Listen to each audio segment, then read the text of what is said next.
നീലഗിരിയുടെ സഖികളെ ജ്വാലാമുഖികളെ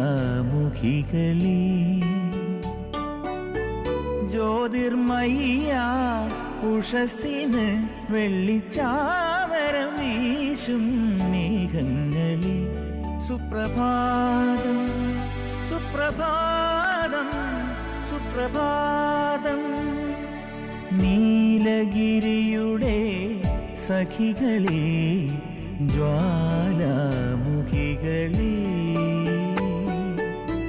ജ്യോതിർമയ്യ ഉഷസ്സിന് വെള്ളിച്ചാമരം വീശും മേഘങ്ങളെ സുപ്രഭാതം സുപ്രഭാതം സുപ്രഭാതം സുപ്രഭാതം.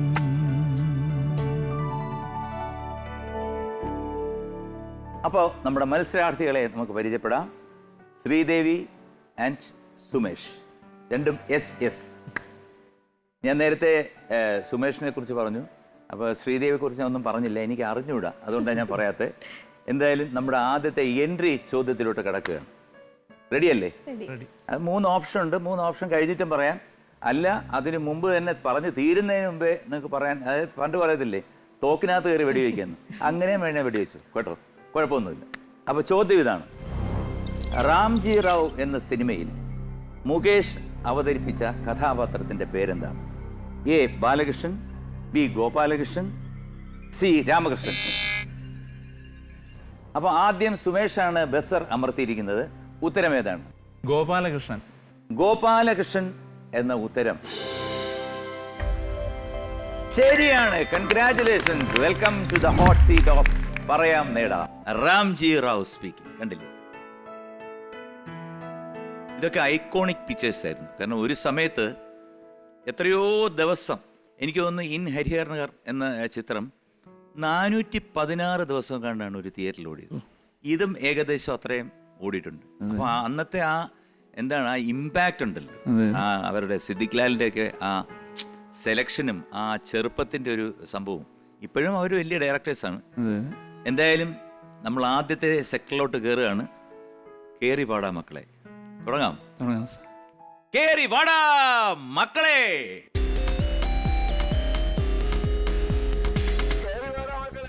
കേറി വാടാ മക്കളയിൽ ആദ്യത്തെ ചോദ്യം ഇതാ: സായ് കുമാറിന്റെ കഥാപാത്രം ജോലി അന്വേഷിച്ചെത്തുന്ന സ്ഥാപനത്തിന്റെ പേരെന്താണ്? A. Hindustan chemicals, B. Hindustan latex, C. Hindustan liver. Your time starts now. Hindustan chemicals, Hindustan latex, Hindustan liver. Hindustan chemicals. എടുത്തിട്ട് പൂട്ടട്ടെ? ഓക്കെ. അപ്പോൾ സുമേഷിന് വേണ്ടി ഞാൻ ഹിന്ദുസ്ഥാൻ കെമിക്കൽസ് എടുത്തിട്ട് പൂട്ടി. പക്ഷെ തുറക്കണമെങ്കിൽ അവൻ പറയുന്നു ഒരു പാട്ട് സുമേഷിൻ്റെ 4 പേര്. ഓക്കെ,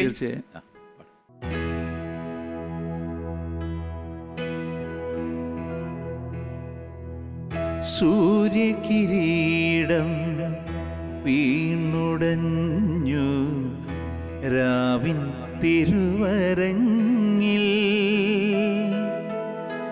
സൂര്യകിരീടം വീണുടഞ്ഞു രാവിൻ തിരുവരങ്ങിൽ,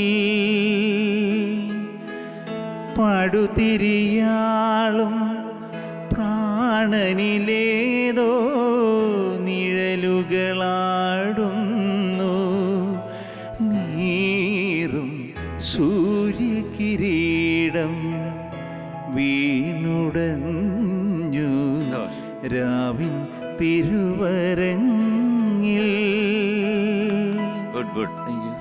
ഈ ഇപ്പൊ പാടിയില്ലേ ഒരു ഇത്, അതിന്റെ മിഡ് തുണ്ടുപള്ളി വരുന്ന ഒരു സംഗതിയാണ് ഇപ്പം സുമേഷ് പാടി.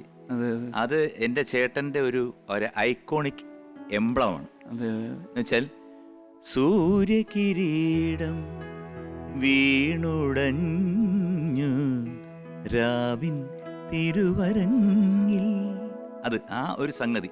അത് സ്പീഡും ആകാൻ പാടില്ല, അത് കുറഞ്ഞും പോകരുത്. വീണുടഞ്ഞു അങ്ങനെ പാടിയാ പോയി. അതെ വീണുടഞ്ഞു അതാണ് എൻ്റെ. അതെ അതെ.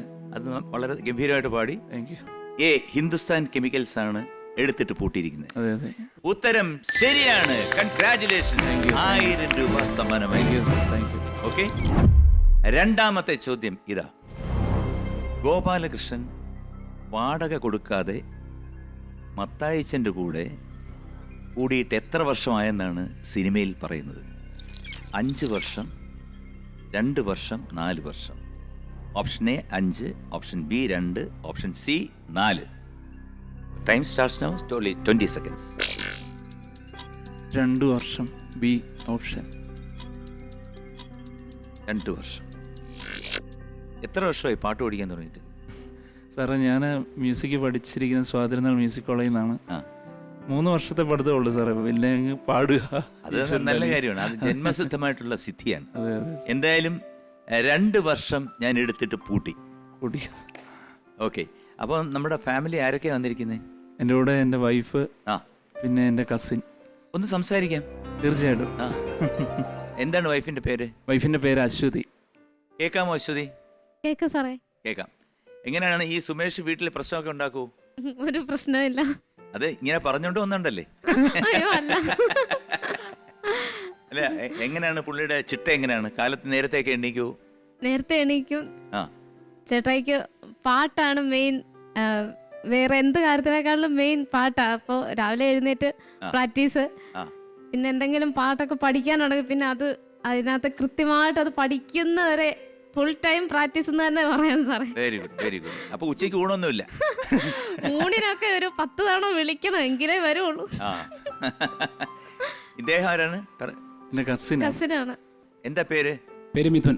മിഥുൻ. എന്ത് ചെയ്യുന്നു മിഥുൻ? ഞാൻ PSCയുടെ കോച്ചിങ് സെന്ററിൽ അധ്യാപകനായിരുന്നു. അതെ, എന്താണ്? മാത്സ് ആണോ? ജനറൽ നോളജാണ്. ജനറൽ നോളജാണ്. ഞാൻ അങ്ങോട്ട് വരുന്നുണ്ട് കേട്ടോ, കുറച്ച് ജനറൽ നോളജായിട്ട്. സാറേ ഇവർ രണ്ടുപേരും നന്നായിട്ട് പാട്ടും പാടും കേട്ടോ. പാട്ടും പാടും അല്ലേ? നിങ്ങളുടെ പ്രേമ വിവാഹമായിരുന്നു? അതൊരു വലിയ കഥയാണ് സാറ്. സാറ് പറഞ്ഞില്ലേ ഒരു മണിക്കൂറത്തെ ഷോ അര മണിക്കൂറുള്ളത്. പറയാനാണെങ്കിൽ ഒരുപാടുണ്ട്. അവർക്കത് പറയുന്നത് വലിയ ഇഷ്ടമൊന്നുമല്ല. എങ്കിൽ നിങ്ങൾ എവിടെ വെച്ചാണ് കണ്ടുമുട്ടി? ഞങ്ങള് പുതുപ്പള്ളി എന്ന് പറയുന്ന. പുതുപ്പള്ളി എനിക്കറിയാം, അത് മാത്രം പറഞ്ഞാൽ മതി. പുതുപ്പള്ളിയിൽ ഏത് വർഷമാണ് കണ്ടുമുട്ടിയത്? സാറേ അത് ഞങ്ങളുടെ കുടുംബ സമുദായത്തിന്റെ വാർഷികമായിരുന്നു. അപ്പൊ അവിടെ ചേട്ടായിയെ ഗസ്റ്റ് ആയിട്ട് ഇങ്ങനെ പാടാൻ വിളിച്ചു. അപ്പൊ ഗന്ധർവ സംഗീതത്തിൽ ചേട്ടായി. സാറേ ഞാൻ പറയാം. അപ്പോൾ അവിടെ ഒരു ഞങ്ങളുടെ കുടുംബ സംഘം വാർഷികമായിരുന്നു. അപ്പോൾ അവിടെ വെച്ച് പറയാം. അവിടെ ഒരു വാർഷികമായിരുന്നു. അവിടെ നിങ്ങൾ എല്ലാരും കൂടെ വന്നു. സുമേഷ് അസാധ്യമായിട്ടൊരു പാട്ട് പാടി. അതിൽ ഇദ്ദേഹം ഇടിവെട്ട് പോലെ വീണു. സത്യം. അതിനുശേഷം സുമേഷിനെ ഫോൺ ചെയ്തു. പിന്നെ നിങ്ങൾ അങ്ങോട്ട് വിളിച്ചു. പിന്നെ പരസ്പരം ആശയങ്ങൾ കൈമാറി. എന്നാ നമുക്കങ്ങ് കെട്ടിയാലോ എന്നങ്ങ് ആലോചിച്ചു. സാർ ജ്യോതിഷം പഠിച്ചിട്ടുണ്ട്. അങ്ങനെ അങ്ങ് കെട്ടി. ഇപ്പം 2 കുട്ടികളുണ്ടെന്ന് തോന്നുന്നു. ആണോ? ശരിയാണോ? ഞാൻ ചുമ്മാ നിങ്ങൾ ഉത്തരം 2 ആണെന്ന് പറഞ്ഞുകൊണ്ട് വെറുതെ 2 എന്ന് പറഞ്ഞു. പക്ഷെ ഒരിക്കലും 5 കുട്ടികളുണ്ടെന്ന് പറയാൻ പറ്റത്തില്ലല്ലോ. അതുകൊണ്ട് ഞാൻ ചുമ്മാ ഒരു ഗസ് അടിച്ചതാണ്. അപ്പൊ ഇദ്ദേഹത്തിന് നിങ്ങളുടെ പ്രാർത്ഥന ഉണ്ടാവണം. ഓക്കെ, ഉത്തരങ്ങളെല്ലാം ശരിയാകണേ എന്ന് പ്രാർത്ഥിക്കുക. അപ്പോ ഇപ്പോ സുമേഷ് പറഞ്ഞിരിക്കുന്ന 2 വർഷമാണ്. 2 വർഷം ഉത്തരം ശരിയാണ്. കൺഗ്രാറ്റുലേഷൻ. വീണ്ടും ഒരു 1000 രൂപ കൂടെ നിങ്ങൾക്ക് എത്തിച്ചേർന്നിട്ടുണ്ട്. അതാണ് ഈ പ്രോഗ്രാമിന്റെ സക്സസ്. ഓക്കെ.